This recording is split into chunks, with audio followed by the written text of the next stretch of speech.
Hi, I'm Michael Tamblin, CEO of Rakuten Kobo. Welcome once again to our annual Staff Picks episode, where the staff of Kobo join me and my producer and co-host Nathan Hello. to talk about the best books that they read since this time that we did this last year. Welcome to our year in books.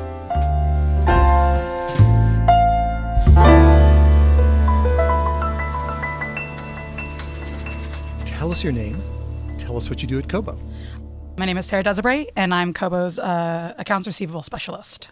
And what is the book that just really stands out for you? So the book is called The Facemaker by Lindsay Fitzharris. Tell me a little bit about it. So it's a nonfiction book about the kind of the start and then the evolution of plastic surgery and facial reshaping due to and during World War I. And so these were the people who were coming back from the war. They had been disfigured by injury and shrapnel and like all kinds of terrible things that happened to them. And so were these the people who were first tasked with trying to do something about that? Yeah, so it's primarily about the doctor named Dr. Giles. I think I'm pronouncing that properly. Mm-hmm. And he looked at these men who, shrapnel and bullets to the face, and they were just getting sewn up really quick. And either it was not ending up very well, or they were going home disfigured and they were getting completely ostracized by their communities. Mm-hmm. Their wives were breaking up with them. Their parents were looking at them like they weren't their sons anymore. And this doctor went, we can't let this continue to happen. If I have a say in it, I want these soldiers to go home looking the same way that they did or better. Okay. And so would you consider this to be like a book of medical science? Is it a personal story? Like, how would you describe the kind of the type of journey that we're going on here? So it's technically a medical history nonfiction book, but it doesn't get super technical to the point where if you don't know the medicine, you're not going to understand it. Okay. Fitzharris reminds me a lot of Eric Larson's books, where it's told as more of a story rather than a textbook. Okay. That you meet these doctors and these patients and you actually get to see them kind of as people doing their work. So it doesn't get super technical to the point where a non-scientist is like, the jargon is too high. Mm-hmm. So it's a bit of a personal story of the doctors leading the charge on this, as well as the medical history of how it all happened and the results and all that. And what was it that really appealed to you about this book? So when I was in university, I studied the evolution of military technology. Mm-hmm. So it's warfare and communications and the whole lot. And one thing I always found really fascinating, but couldn't get into very heavily, was the evolution of medicine that went along with the evolution of warfare, because as humans find more and more awful and creative ways to hurt and kill each other, we kind of have to, the medical community has to kind of keep up. Mm-hmm. So when I first saw this book, I thought it was absolutely fascinating because it's something you kind of don't think about. People hear plastic surgery and think of like nose jobs and facelifts, but really it started with facial reconstruction. Okay. And it gave these soldiers like a life to go back to. And so were we really seeing the foundations of what we now consider plastic surgery starting to get developed at this time? Yes. So while they're going through this, a lot of the facial reconstruction leads back to they also technically have to be giving people nose jobs or jaw reconstruction. So you can kind of see the foundation for how that kept going. That some things like rhinoplasties were being done prior to World War I, but it wasn't seen as like a legitimate profession. And then during this period, kind of got solidified. Oh no, this is a thing that we can do for people for medical reasons or vanity reasons. Once you have the ability, now we can just kind of keep going with it.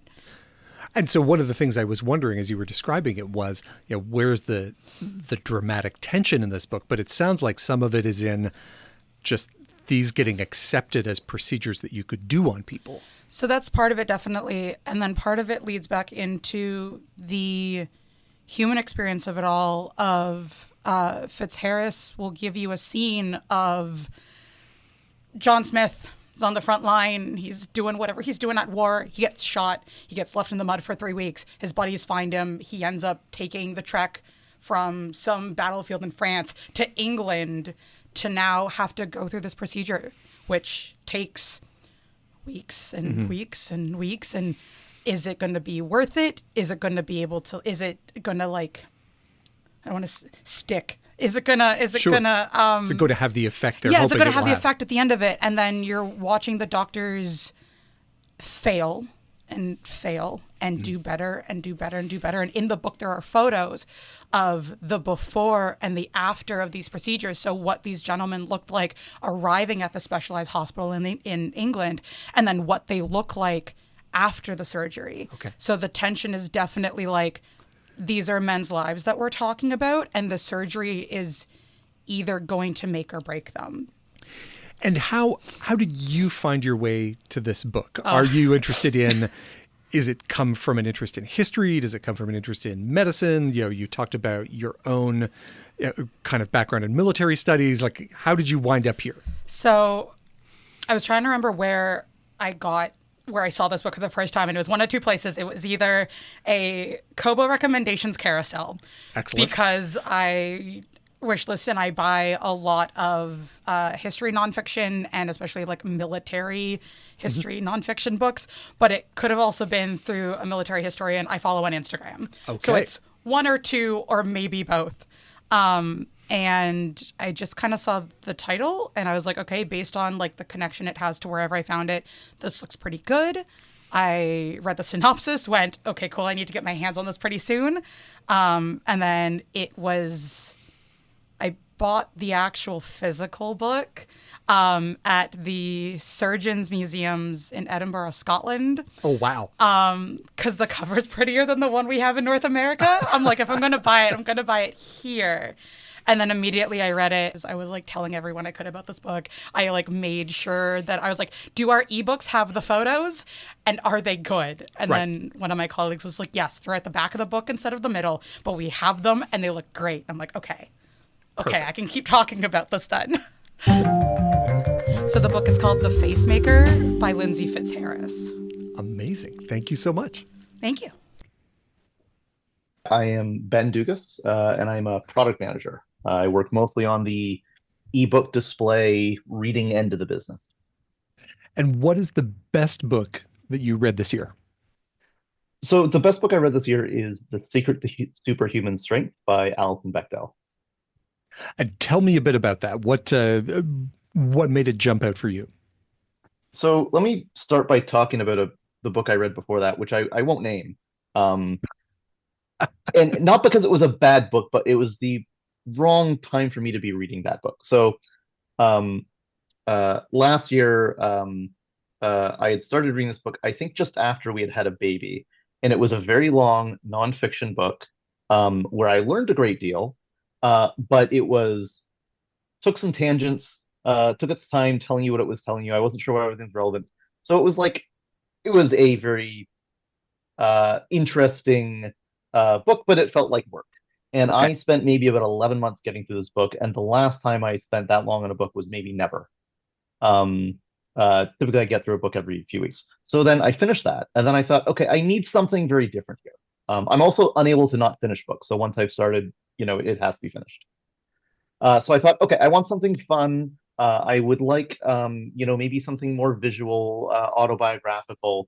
And so I was going through the books in my library, and I was like, oh, hey, Alison Bechdel. I've read some of her stuff, but not anything in recent history. I don't even know what this is about. Let me read it. In addition, I wanted to use this on my new color device. I'd played around with it, but I'd been wanting to read something in color on one of the new devices, and this is what I settled on. And so give me a little bit about what this book is about. So it's an autobiography, but it's an autobiography that is mostly about the author Alison Bechdel's body and activities she's done with her body, how she felt, things she was ingesting, how she was dealing with things. And in many ways, I feel like I'm very different from her, but I found a lot of it relatable in terms of she was always, every few years, she has some new hobby or some fascination with trying to do something with her body. She's not someone who is very emotional. on the surface, but it seems like everything in her life somehow ends up impacting her body in one shape or another. She every once in a while, life circumstances change, and she needs to try something different and abandon the old hobby. So it's skiing. It is she's very intensely into like martial arts, yoga, weightlifting, doing these rapid, 7-minute workouts where you spend every last bit of energy you had. And then throughout that, she's talking about what's going on in her life and what's going on in the world, different elections, moving to different places, having different partners, dealing with aging parents, well, one aging parent, uh, and so on and so on. And I don't know, it was also very pleasantly long, like most graphic novels, because they're so labor intensive to produce. You're just getting into it, and it's like, oh, that's it. It took this person 3 years to write these 80 pages, and it just felt like it kept going to me. And by the time it was like over, it was had not overstayed its welcome, but it was the perfect length. And you touched on it just for a second, but to highlight, this is a graphic novel. It's an illustrated work. And what's the balance of kind of text to visuals in this? It's so I mean every page is a comic style page with panels Okay. and so on. But it's also quite wordy. So it's yeah, just jumps between um what's going on in her life, but then she gets into different historical figures, like she talks about Jack Kerouac, and then different literary figures from uh previous centuries. So she's giving you a lot of context information, or she'll be talking to you about a type of ski or one thing that made me laugh is she talks a lot about like her obsession with like LL Bean, and then later how that transferred to Patagonia. So there's all these like footnotes and long paragraphs with details of products and things like that. So it's But it sounds like the text is as rich as the visuals. Like yes, it's well written, as it's as much about her experience and her dialogue as written as it is depicted. yeah, absolutely. It's very much a she's writing, but she's also showing, and I think both the text and the images are doing equally heavy lifts in terms of pushing the narrative. And so if you were recommending this to somebody, like who's the kind of person you would recommend it to? What do you think is the audience that would love to pick up this book? I think if you love autobiographies, but you love things that are narrative based and very like real life storytelling, and things that are very honest and talking about the hardships and struggles that someone has in their life. Uh, Anyone who's interested in like physical activities and bodies and aging, which is almost anyone. And so if you just want to be entertained, but you also want to say, oh yeah, I've experienced that, or this is interesting, and seeing uh something that touches on all these different fads and hobbies and things like that. So wide collection. And if you've never read a graphic novel, but you're someone who's interested in reading these kind of narratives, is probably a great place to get started as well. And would you say it is serious or funny? I would say it's a dramatic, serious book that at times really makes you laugh. Okay. But I wouldn't think of it as a comedy. I think it's a um yeah, just has these little moments that really at least for me, uh were deeply funny, but it's only because it's these sort of welcome little breaks from the sort of deathly serious thing that would have been happening in her life at the time. So you're getting a window into her life, through her writings, through her drawings, and often that's the serious business of like her engaging with her body and her life inside it. But then this is also a person who has some wit and has some observational humor, and that comes through sometimes. Yeah, and it's also just interesting that her a lot of the subject matter of the book is about her writing and struggling to meet deadlines. So it's Which we all understand. I think which we all understand, and it's this is someone who loves what they do, but is also sort of tortured just by the ongoing challenge of producing content and forcing your body and your brain to output material every day while having relationships, while taking care of yourself, while having friends and family and managing a home and so on and so on. And Alison Beckle is someone that we think of as kind of a commentator on gender, on gender and orientation in media. She's the person after whom the Bechdel test is named. So this is someone who maybe we're seeing a different side of her life than we might have previously read about in other writings.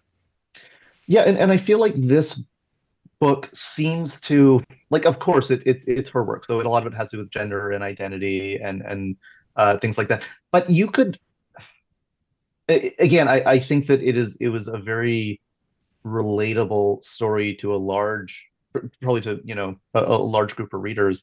And it seems like one of those stories where you could kind of swap in, you know, different characters with different backgrounds and it would Mhm. still fit. I don't felt like it seemed like her own identity seemed more of a like the wallpaper in this story, whereas the Okay. focus is um, uh, striving, struggling, and reinventing yourself, and kind of balancing being a very intense person with managing the consequences of having that intense drive.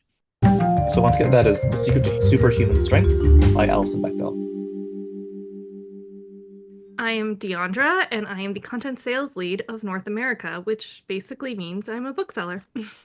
And what is the book that you want to bring to everyone's attention for this year?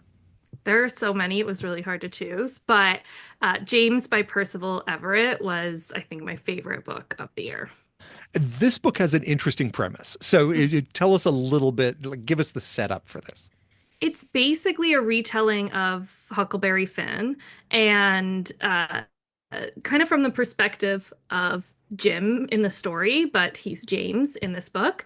And there's a lot of adventure and action. It's kind of one of those books you can't give too much away of because you want the Mhm. person reading it to experience it. I went in not knowing too much other than the basic premise about it, and I was just blown away. It was so good. I could not put it down, couldn't stop thinking about it.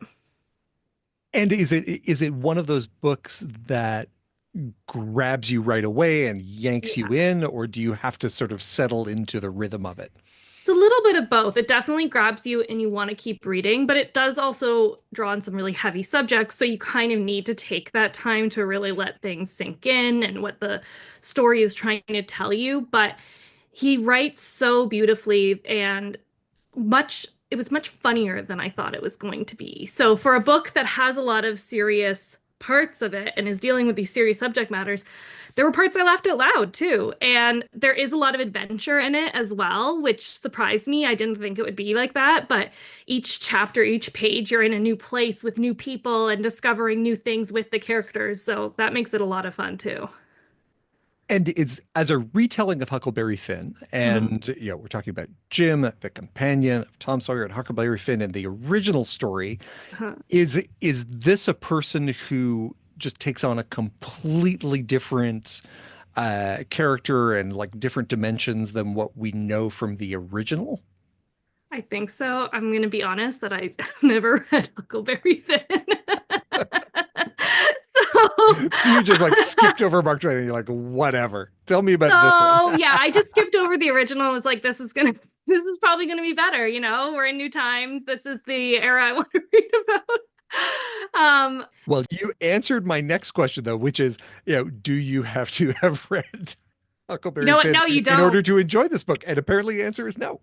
Unless your CEO is gonna ask you a question about it, you do not need to have read the book Even am prior to am I reading. applying any pressure to you to like have a deep knowledge of Mark Twain? No, I am not.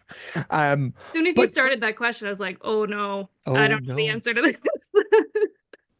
as as a book that kind of picks up a historical work though and Mhm. reframes it, is it written in a historical style? Does it feel contemporary in the telling of the story? What comes through in the feeling of the book as you're reading it? It does come through as contemporary because I'm also not really a historical fiction person. It's not a genre I gravitate towards, but this Mhm. book had been getting so much buzz. I was like, I have to read it.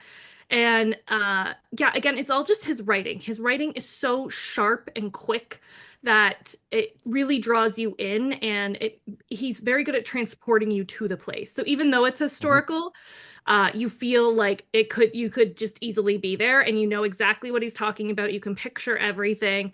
Mhm. So yeah, it's written a little bit more, I would say, with a contemporary style to it, but still using all of the parts of the historical aspect. So it's very accessible if you're someone like me who doesn't normally pick up historical fiction. It doesn't read like some of the historical Right. fictions that you might not be as interested in. It definitely it fits in with the contemporary landscape today. And as you say, it was a book that had a lot of buzz. It's a New Yeah, York Times bestseller. It was shortlisted for the Booker Prize. yeah.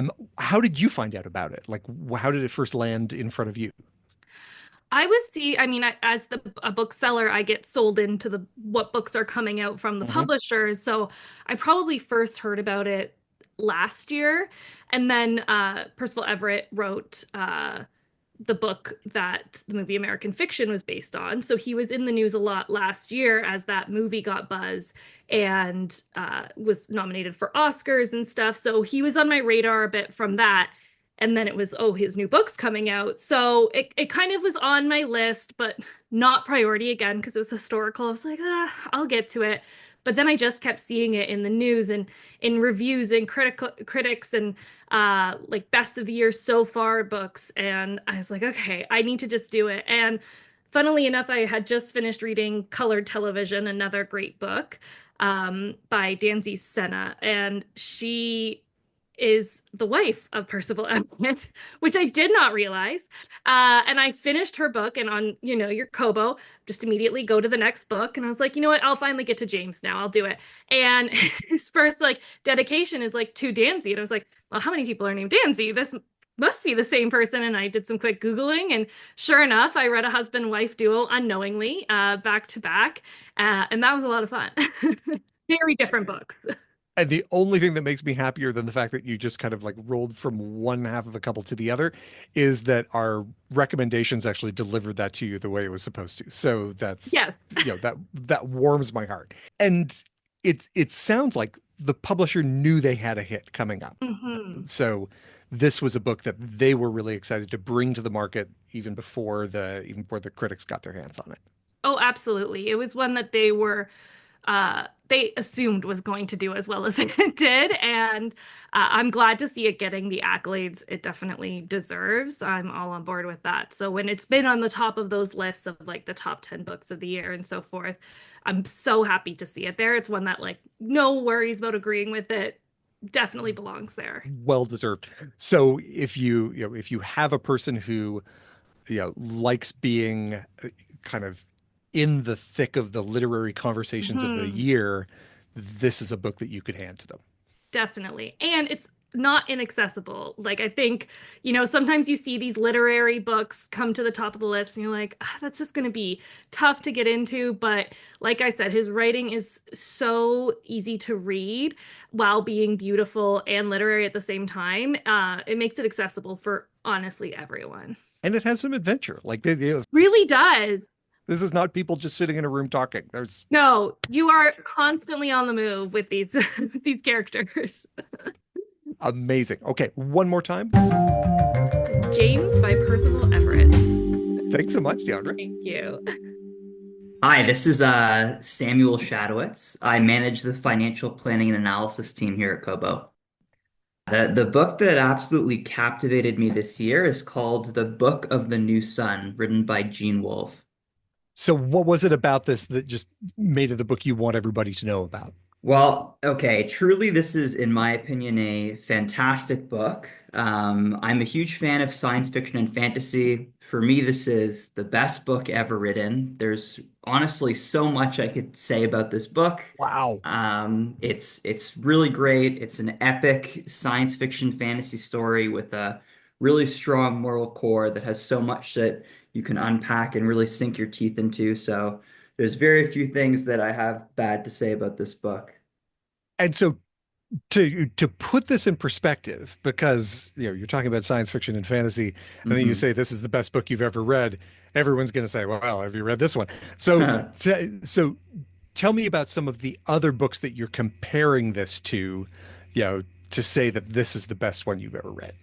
Yeah, that's a great question. I mean, this book I think stands among the greats of other science fiction epics. So, you have books like Dune, like the Foundation series, like other, galaxy-spanning science fiction stories. I think Okay. this ranks among them.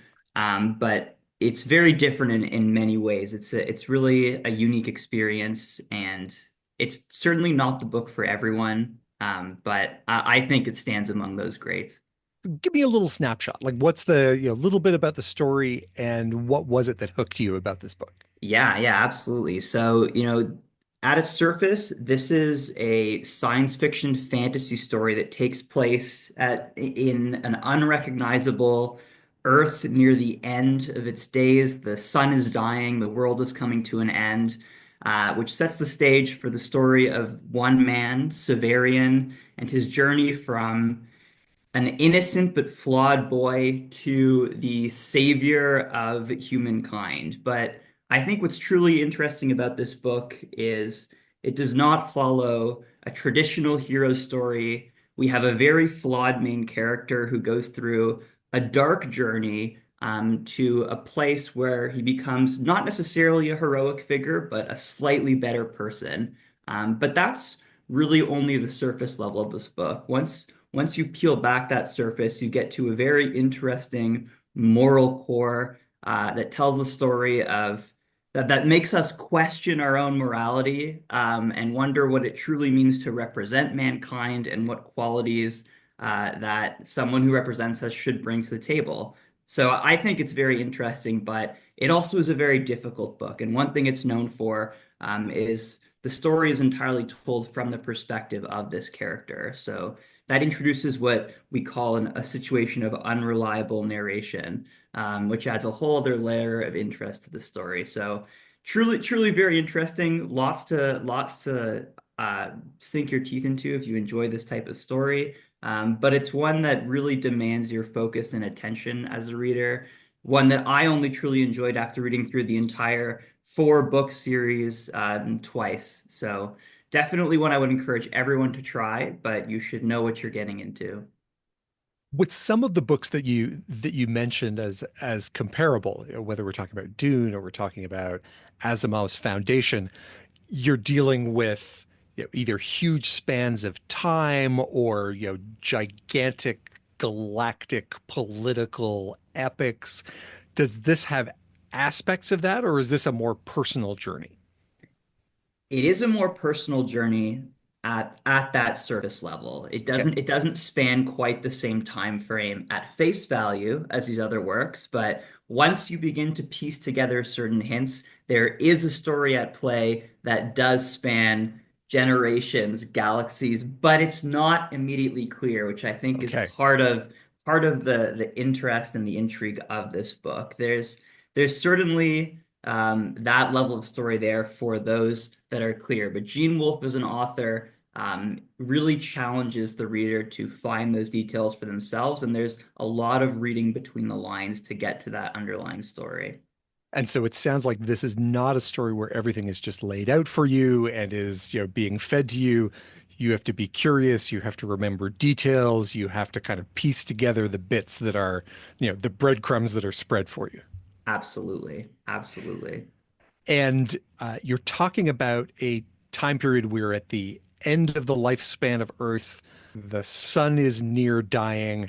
Are we in a world of near magical technology? Are we gritty and downtrodden? Like, what's the style? Certainly gritty and downtrodden, but there is that element of magic too. There's a very interesting blend here of fantasy and science fiction, and I believe Okay. what the author was trying to portray was a world so far in the future, so unrecognizable from our current world, that magic is indistinguishable from technology. So Okay. we may be presented with something that appears to be technology, but its purpose and function is so foreign to what we know in our current world that it may as well be magic. And this is part of the fantastic world that Gene Wolfe crafts and what makes the book so interesting. And so, as I think you said earlier, if you're once you start on this, and if you love it, you have three more after this that you can keep going through as well. That's right. So this book is called The Book of the New Sun, but it's split into four smaller books. The first of which is called The Shadow of the Torturer. But this book itself even went through a pretty unique publishing journey. It was initially planned to be one single book, but was released as four separate books. And really, Okay. they do not stand alone. They're truly meant to be enjoyed one after another. And multiple times, to be fully frank and honest. This is a book that will not be fully understood until it's been studied through multiple sessions and completions. But it's certainly worth the journey. So somewhere in its publishing history, there was a publisher who said, this thing is just too big and too long to be one single volume. Let's figure out how we can turn this into four digestible pieces. But in the end, it's still one big work. Precisely, and it was all edited before the first volume was released. So the things that are written in the first volume, the first of four, are certainly written with the finale in mind, and there is no disconnect between those four. So some works that are published over time, you'll notice the author has changed ideas or had their story develop over time. But even the first words of this book are written with the last page of the final book in mind. Right. So we have no George R. R. Martin issues here. We get one Exactly. complete work all done at once. Exactly. And it's funny you should mention George R. R. Martin because George R. R. Martin himself, a major fan of Gene Wolfe, has said and complains that he wishes he could have followed a process like Gene Wolfe so his story is more cohesive from start to finish, like this book is. Then we'd be waiting 20 years for just one giant book, which, Exactly. Some okay, might say that's better. Who knows? This is The Book of the New Sun by Gene Wolfe. fantastic. Thank you very much. Tell us your name. Tell us what you do at Kobo. I'm Courtney Totterash. I'm the manager of content management for audiobooks at Kobo. And what is the book that you have picked? So my pick for 2024 is Miranda July's All Fours. And why do you feel like this is the book that everybody should read this year? Maybe not, yeah, everyone should read because it has quietly been a bit of a revolutionary novel this year amongst people that I know. I think there's a lot of journalists or people that cover books that have called this the first great perimenopause novel. So it's really bringing that specific female experience to the fore. And when this book starts out, you think it's going to be a road trip novel, or like this is a kind of a journey of experience across the country, but it doesn't become that. It becomes something completely different. And so what, like, if we can speak in the most basic terms, what is this book wrestling with? Yeah, it's a real ride, but ultimately doesn't physically go anywhere. But it is a protagonist who wants to go on a cross-country American road trip and ends up just staying around the corner from her home. And I think finds creative and sexual freedom in this motel room. And so this is definitely a physical journey. It's just not a physical journey of distance. It's a physical journey of exploration, I think is what we're Yeah, talking about. perfect. Yeah.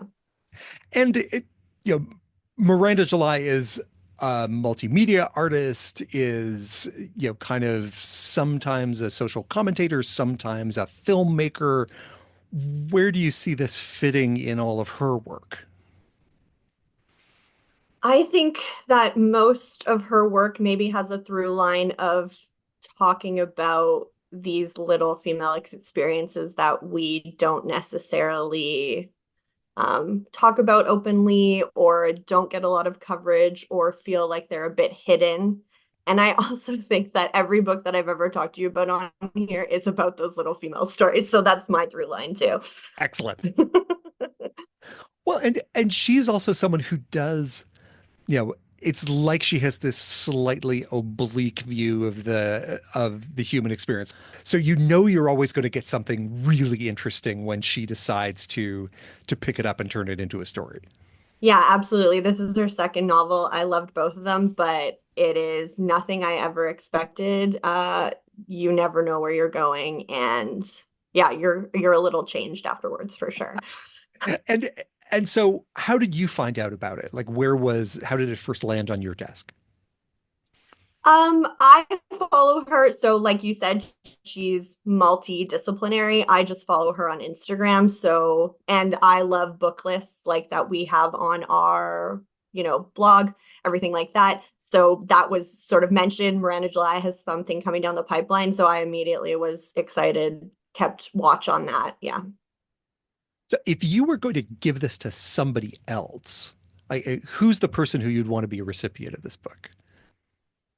I think this is a bold statement, any woman that's going to age eventually Got it. could get this as a gift. Yeah. Are there any caveats that you would give as you're handing it over, or any like comments that you would give to them to prepare them for the experience that they were about to have? Yeah, it gets a little wild, parts that, don't even necessarily make sense to me, but I think like the core of it is very empowering, and I think you can take a lot of different things from it. It doesn't necessarily need to be the journey that protagonist takes. I think it's about, again, like this freedom in aging. Mhm.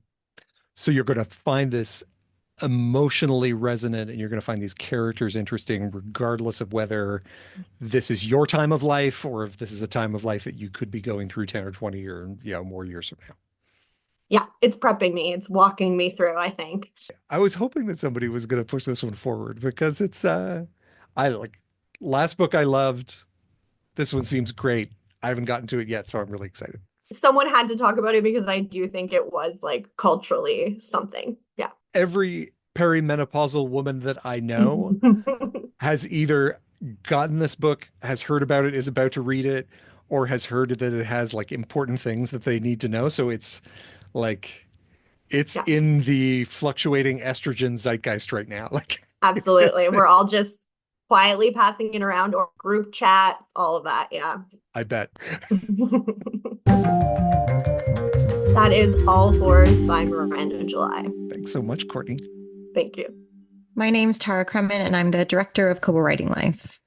What is the best book that you have read this year? My pick is How to Hide an Empire by Daniel Immerwahr. What was it about this that grabbed you? I'm a fan of sort of like just learning a little bit more about the world, so tend to read sometimes dense nonfiction. But what really grabbed me is that I found this book recommendation through a Real Housewife of New York. It was the new cast, and there's Bryn is this housewife who plays chess, and she talked about this book, and I was like, okay, I gotta check this out. So it's balancing the heavy reading with the loved trash TV. But I really liked reading about Love the it. history and the world in general. And I liked the concept because we don't really, we think about the word empire as like the Roman Empire or the British Empire. We don't actually think about like the United States as like an empire state.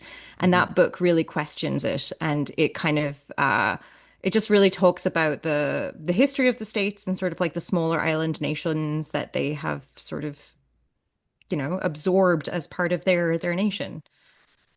And so is a part of the premise of this that, you know, America that's always been seen as this anti-imperialist, anti-colonial country has along the way happened to acquire a bunch of possessions and territories and kind of extra bits and pieces that if looked at from a certain way would look like an empire.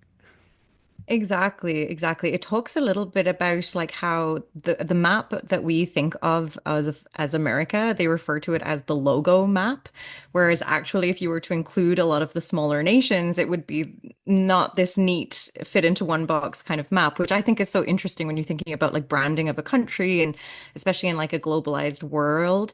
And like for such a kind of heavy subject, the writing is really good. It's extremely readable and like, downright gripping at some points.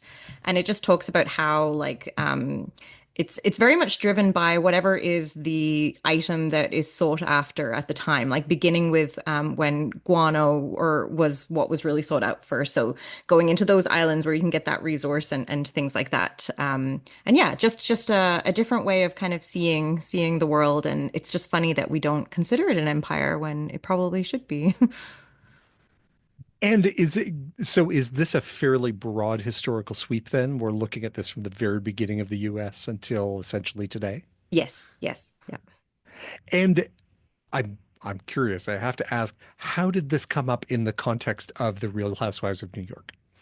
I think I was just like following Bryn on Instagram, and she is just like this super smart housewife. And she did like an Instagram book recommendation piece, and I was just really surprised to see a Real Housewife of New York. It's a new cast, right? So they're like a younger, more up to date cast, and I was very surprised at her recommending a book like this, and then picked it up and just really enjoyed it. So who would like this book? You know, who would you give it to if it was a gift? Who do you think would be a good recipient of it? I dare not say Housewives fans because it might not be the best read I like unless that could be the case. I guess unless there's like an overlap with history buffs. But I feel like anyone that's sort of interested in like a broader history of things or just like learning about regions that we don't learn a lot about. Like I wasn't up to date on like the history of the Philippines and kind of the United States involvement there. And just anyone that has like a little bit of curiosity about the state of the world now, because I feel that we should, I think it's easier to gain some insights into the current state when you look back at how things have gotten to be that way. Mhm. It's How to Hide an Empire by Daniel Immerwahr. Amazing. All right. Thanks, guys. Tell us your name and tell us what you do at Kobo. My name is Jenna Can, and I am a junior business operations analyst with Kobo Writing Life, and I work with the trust and safety team. And what was the book that really stuck out for you this year? Lots of great books for me this year, but if there's ever new Jodi Picoult, she's going to be in my top for sure. And that was it this year. So Jodi Picoult's By Any Other Name. Tell us a little bit about this book. For me, this one, it was different from some of her other works. I think like one of my favorite parts about Jodi's writing is like her twists and turns. This book was the biggest book I think she's ever read or wrote, and it was slightly different, but still very Jodi. So we are in two timelines. We have our present character, Melina Green. She's a playwright. And then we have our past timeline about Amelia Bassano, who is a real person in history. And it takes place, it starts when she's 12 years old in 1581. And she is also a playwright, but she cannot get published because she is a woman. And what is there's kind of a central mystery that sits at the heart of this book. Can you tell us a little bit about what it is? So for that, um, Amelia is working towards getting her works published on stage, but she can't do that. So she needs to adopt someone else's name. And in this story, that man is just a little someone we know as William Shakespeare. She approaches him to have him publish her work under his name. And it, Jodi, historical fiction is not the first thing that we think about with her. So how did she do in this foray into kind of a new genre? Honestly, amazing. You can tell that this woman does more research than anything, and I had the pleasure of hearing her speak about it. And she did travel a lot to find out about it, but her writing really stands out as like in the moment. And she takes creative liberties as one has to do if you're writing about historical figures that are real. But the way that she entwines Amelia as possibly being the author of some of these very famous works is phenomenal. I have to say, as somebody, I never really paid much attention to the rumors that Shakespeare maybe wasn't the author of his works before this, and this book completely convinced me that Amelia might be one of a group of people that helped Shakespeare write his work. And you describe this as kind of a two-track novel. You have the historical piece about Amelia Yes. and also the contemporary piece. What's going on in that contemporary setting? So in present day, Melina Green discovers that she has an ancestor by the name of Amelia Bassano and goes down a rabbit hole and decides to write a play about Amelia's life trying to write a play. So there's a lot of parallels. It's a story about how women have been written out of history by the men who wrote history. It's also about like how women's voices are silenced even still today. And Jodi even said that all of the criticism that Melina in present day gets about her work is criticism that Jodi herself has heard. So it's that parallel of Melina discovering things about Amelia as we discover things about Amelia, and then writing that into the play. And Jodi also has snippets of the play that Melina has put on throughout, as she does with her writing. And, we're learning more about Amelia's life through Melina, essentially. And are you the kind of Jodi Picoult fan who, as soon as a new book comes out, it's at the top of your reading list, or did this one take a little while for you to get to? It's usually the top, and this one was definitely there. I had put it off because I wanted to read it a little closer to her tour. So I read it like the week I intended to read it the week before she was coming to Toronto, and I read it in, 24 hours, even though it's massive, because I just needed to know what was happening, what's going on. Tell me more about Amelia Bassano. Who is she? And how much of this is real? And then I have this giant work of Shakespeare book at my house, and of course now I'm flipping through that. I have my Kobo in one hand and this absolutely massive tome in the other, and I'm like, where are these references? So this spun off a whole separate Oh yeah. branch of research for you Yeah. as you were chasing down all of the kind of the yeah the characters The and the hints and Easter rumors and eggs, the and yes, yeah. yes, because the characters in Amelia's life are also real. We got a little Kit Marlowe in there, and I needed to see how she was able to connect these also real people into this fictional life of Amelia, and oh my, it's just it was fantastic. If you've never read Jodi Picoult before, is this a good place to start? I'm gonna say yes and no. Yes, because the book is Okay. amazing, and I think that there is something in it for everyone, and I realize how cliche that is, but I'm not a general fiction reader. I read fantasy and Mhm, sci-fi, and Jodi mhm. Picoult is still my favorite author. She's the one that will always like sneak in there for me. So I'm not the typical reader of this novel, but I will always recommend a Jodi Picoult. So yes and no. Yes, everybody should read it, but no, because I feel like the reason why this book is so powerful is that it's actually so different from everything else she's written. So if you go in with an expectation, your mind is going to be blown a totally different way. Is there another Jodi Picoult book that you would recommend as an entry point for someone who's never read it before? I might be biased, but my first Jodi Picoult was 19 minutes.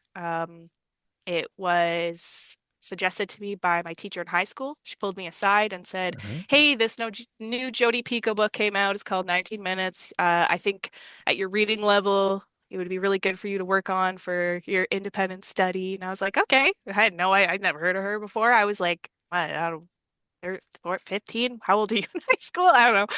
I was like 15 or something. I was like, okay. And it was a very powerful book about a school shooting in America. So that's where I would say most people should start to get an idea of how she writes. And from that, a Jodi Picoult fan was born. Yeah, I've read And here everything. we are today. By Any Other Name by Jodi Picoult. Amazing. Thank you. My name is Giovanna Tresca, and I am a DevOps engineer at Kobo. And what is the book that really stood out for you this year?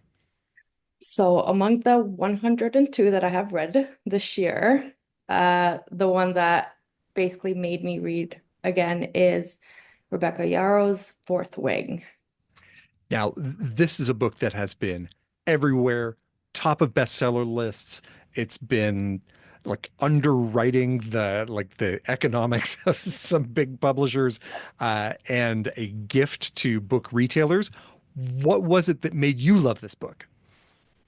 Well, it's not really my normal genre. I'm more of a murder mystery and lots of romance in there. But I just saw the book talks about it and I was like, okay, let's try. I was kind of in a rut, hadn't read a lot, and it was just the perfect combination of a bunch of genres. There was the fantasy, there was kind of like a big hero's journey.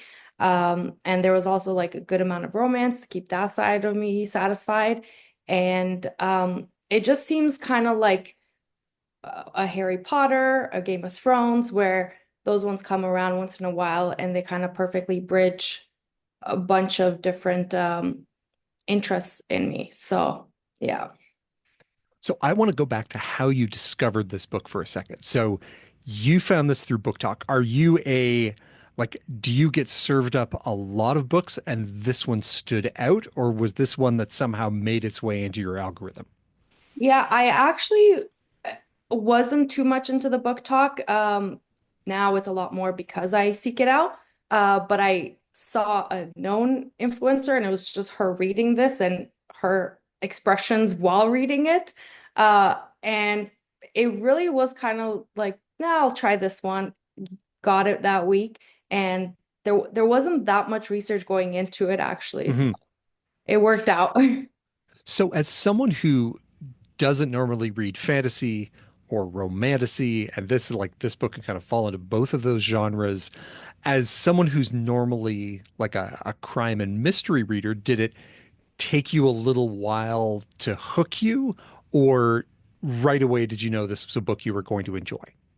Yeah, that was the interesting thing. I think that it kind of hooked me right away because you're right, in the fantasy world, it takes you a while to get used to the worlds and this completely other myth that you kind of have to go through. And in this one, like from that first chapter, it was from her point of view, and I was already like automatically in there. So, and I've tried other books similar to this genre, and I've kind of given up. So, I don't know how this one did it. Okay, so this one had a certain something in terms of the combination of characters and how it was told and the pacing of it that just worked for you.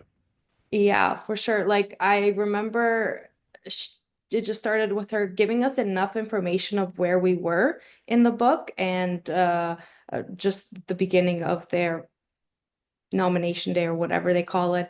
And right away, I didn't feel alienated from the world. It gave me enough to see where she was at and enough in her head to kind of get her feeling. And yeah, I was ready for the journey. One of the things that I found really interesting about this book was, like you say, there isn't a big dump of exposition at the beginning. Like, I'm going to spend 2 chapters explaining to you Yeah. how this world works and the history of it and what's going on.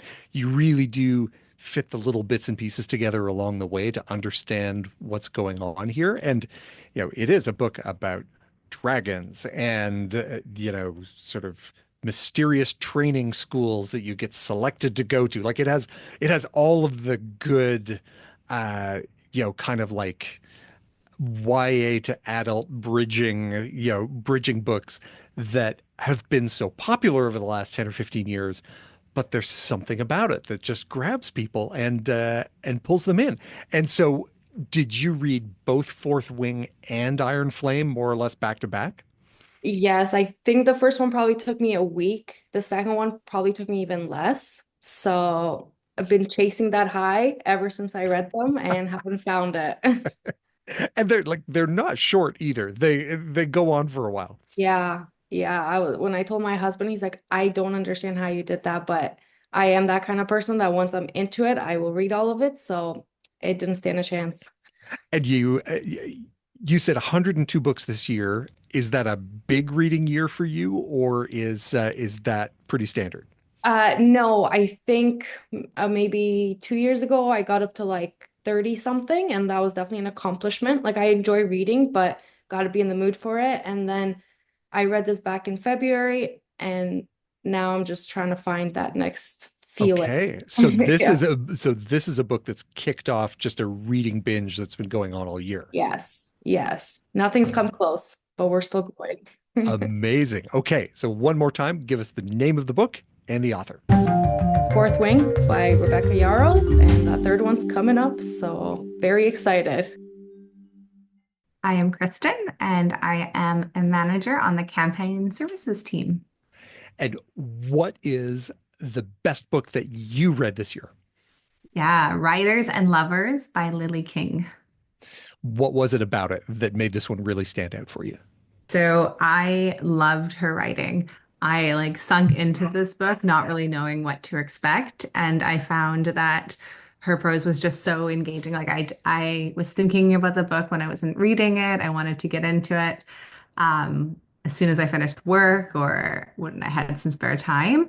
I think what I really liked about it was it follows the story of a woman in her 30s who's trying to figure things out. She's a writer, but she hasn't, made a successful career out of it yet. But she doesn't want to give up on this dream. And I think she's got a lot of other stuff happening in her life as well with relationships, and it felt real and relatable and something that, you're not expected to have everything sorted out by the time you're in your 20s and be a professional writer or be successful. And I think the author did such a great job with this. I also really enjoyed that this character is on the borderline of being unlikable. You might have read this and been like, ooh, I could not like her. But she had a lot of redeeming factors going throughout that in the end, you couldn't help rooting for her and hoping that things were gonna work out. Which again, I think it makes it feel real because not everybody is likable at all times, especially when they're in a rough patch and they're trying to figure things out. So I think all those things made it just like a really interesting, engaging read that I really liked the author's voice. And this is a character who, as you say, is like she's trying to live a creative life, but it hasn't come together. And she's trying to write a book, but she hasn't had that breakthrough. Is she like, does she feel like a good example of what happens when you don't take that more well-defined path of get the career, get the job, do the things that people expect you to do? Totally. Like I think it does a good job of like, the creative like career is difficult, right? You're competing with a lot out there and I think anytime you're creative, it's subjective and it's personal and there's no clear career path with it, right? Like you might write a book at 18 and become wildly famous and popular, or you might write amazing stories and just depending what's out in the market, it might not be the right time or there might be others. So I think for this character, she's yeah, like she's gone a different path and she has moments through the book where she's like, should I just like figure something else out? But I think she stays true to herself that she knew it wasn't going to be easy. I think she comments on some of her friends who started off in the same but have gone into a more traditional career path that has a bit more clearly defined steps throughout. And this is an author who herself has had an interesting career. She had that giant breakout Euphoria that was a huge bestseller. Yeah. And this is the follow-up book that landed during COVID. Yeah. And do you kind of feel some of that struggle as someone who's trying to follow up from a big breakout success? Totally. Like I think I can definitely feel that. To be honest, I haven't read Euphoria yet. This was my first intro to her. Okay. I'm excited to read it because I think this one was so well done and the fact that like I think the way she wrote about it, where she was, it probably portrays to what she went through of just, holding on to this idea and not wanting to give up and persevering and honing her craft uh, and trying to stay true to herself while also, maybe making decisions along the way that she's like trying to figure out. How did this book come to you? How did you discover it? Yeah, one of my girlfriends actually recommended it to me like a year or two ago, and I found it at a bookstore when I was there, and I was like, I'm going to read this one, and absolutely loved it. Amazing. Who would you recommend it to? Is this would you see this as a book for a fan of literature, of contemporary fiction? Yeah, I was actually going through and trying to think of like types of like books or other authors that I have read that felt similar. So I think Sally Rooney was one that came up a couple of times of just that kind of similar writing style of just like kind of in it raw. Some characters are like maybe you could like them and you could not like them either way. Okay. You're kind of just like this is a person. I actually read a couple books recently. The Dud Avocado, which is a book from like the 1950s. But that was a similar, like, kind of coming of age, like in her 20s. She's going against the norms, trying to, live that creative lifestyle. And then another one that's a little bit similar was more of like The Big Swish. So I think any books that are kind of in that literary category for sure. People in their 20s and 30s going through stuff. Yeah, yeah. And I think her writing was really accessible. I think that was a part that, for myself anyways, like, I mean, I read all sorts of things, but for me, it was very accessible. It was very like easy to get through. Yeah, and just kind of stuck with me. And now that you've read this, would you go back and read her first book? Yes, 100%. I have it in my on my Kobo. Writers and Lovers by Lily King. Tell us your name. Tell us what you do at Kobo. My name is Nathan Maharaj, and I do this, among a few other things. But one of the things I do is this. I am the producer and occasional host of this show, and the owner of the most soothing voice in Canadian literary podcasting. Well, I've been copying your presentation style for well on over a decade now. So, what is the book that you have loved most this year? It is The Power Broker. Robert Moses and the Fall of New York by Robert A. Caro.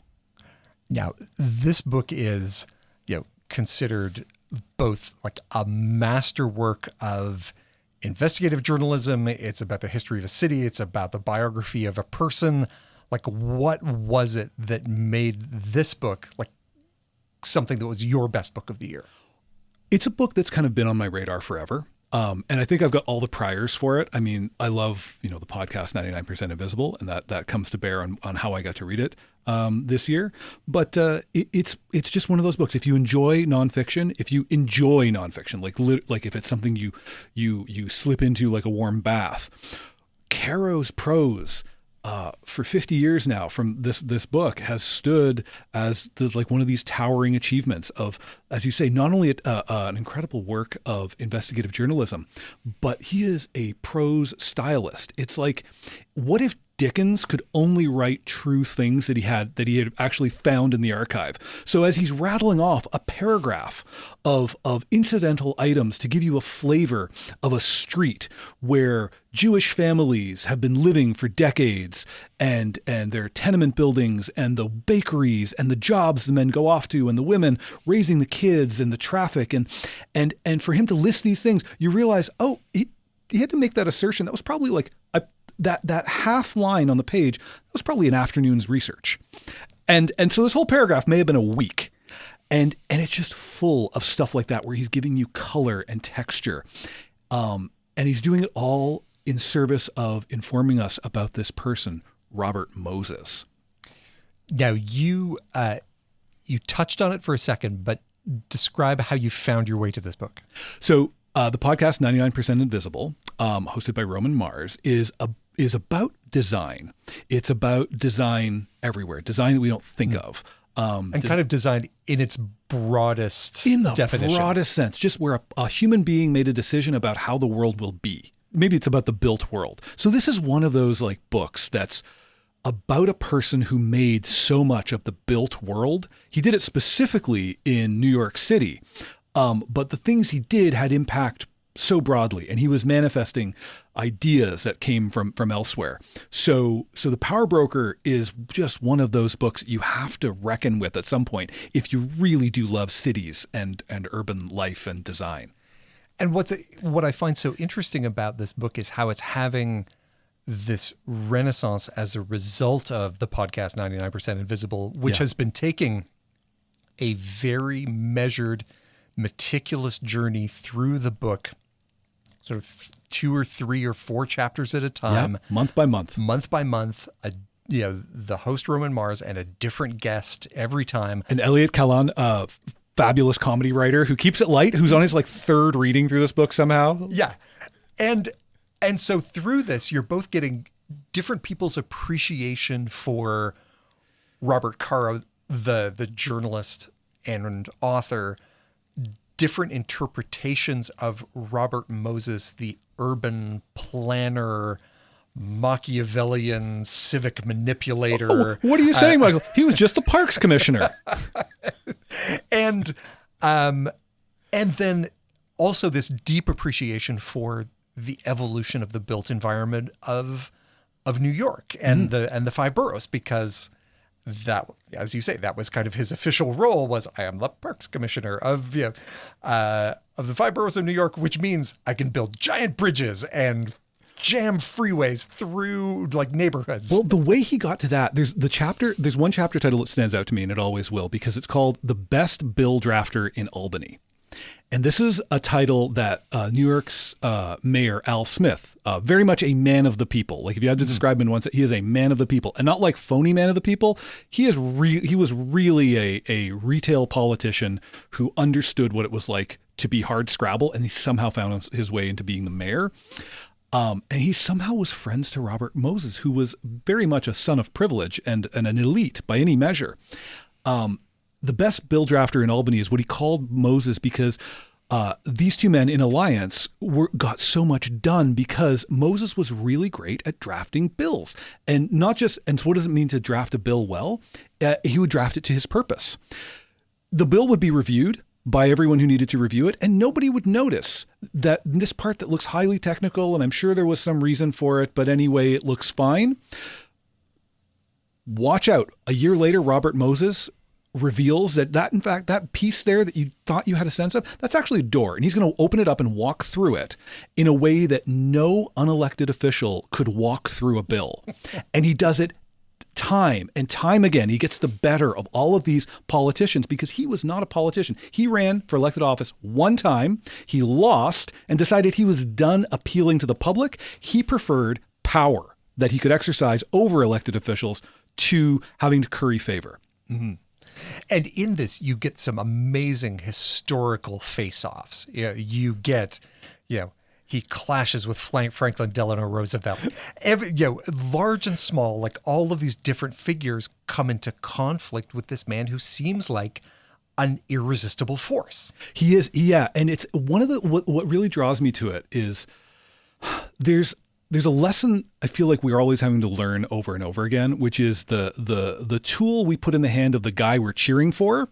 You should really work hard to imagine how that tool might operate in the hand of somebody you dislike intensely, because Moses himself is both of those people. He begins his career as parks commissioner, building wonderful public goods, beaches, parks that the people of New York desperately needed. You think of urban blight and the sadness of the concrete jungle, and Moses was there putting green things into place that people could go and visit. Now, those green things were more accessible if you were living in certain neighborhoods that happened to have a certain ethnic uniformity, and they were harder to get to if you were in other neighborhoods with this other certain ethnic uniformity, which is to say the dude was racist and he built it into the urban plan. Right.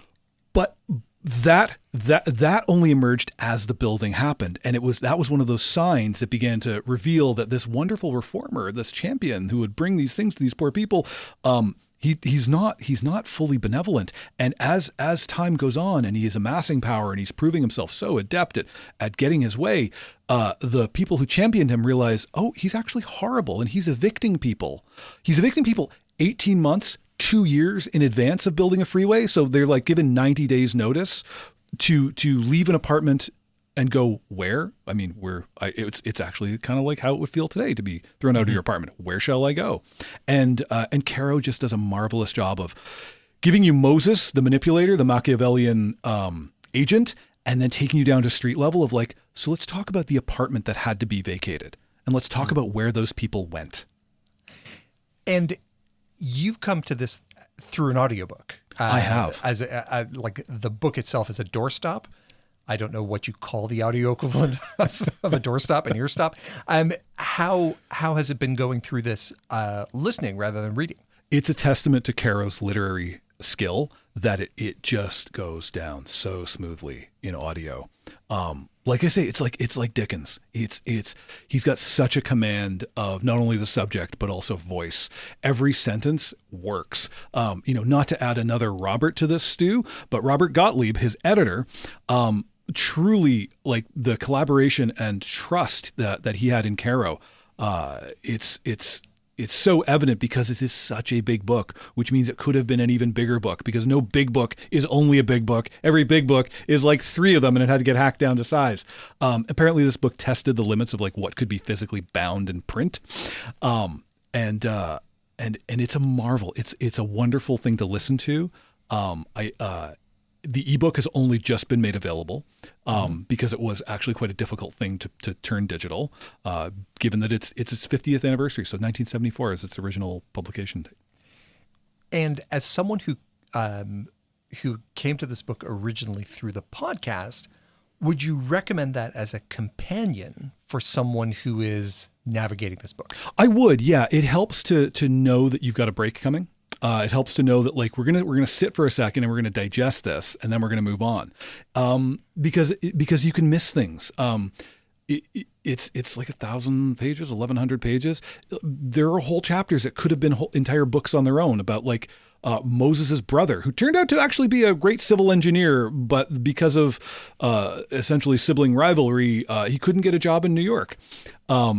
And then there's a level of like, well, you could have got a job in Chicago. Yeah, but he won't drive me out of New York. That drama itself could have been a whole thing. So it is great to be reading along with someone else who can draw your attention, can pause. And I found it helped me appreciate the prose style, where I was listening and I'm getting this information, and it was really great to have these other readers coming along with me who would pause and point out, like, man, that was a good sentence. The other piece of value I think that the podcast brings is that it really takes you into Robert Caro's process. Yeah. And the degree to which this was an almost unprecedented masterwork of research and digging and, finding sources and uncovering parts of the civic record that had never been looked at before, and really changed the perception of a man who was kind of generally seen as being like a positive force for New York until a bunch of stuff named after him. Like, how bad could the Parks Commissioner be? It's The Power Broker, Robert Moses and the Fall of New York by Robert A. Caro. Amazing. Thanks, Michael. And that is a wrap on another Kobo Staff Picks extravaganza. We hope we've introduced you to some new must-read books, or maybe we've helped you pull something from the middle to the top of your to-be-read pile. If this is the first time you've listened to Kobo in Conversation, I am so excited for you because we have dozens of interviews with authors for you to check out. Wishing you a great year in reading. I'm Michael Tamblyn. And I'm Nathan Maharaj. Thank you for listening.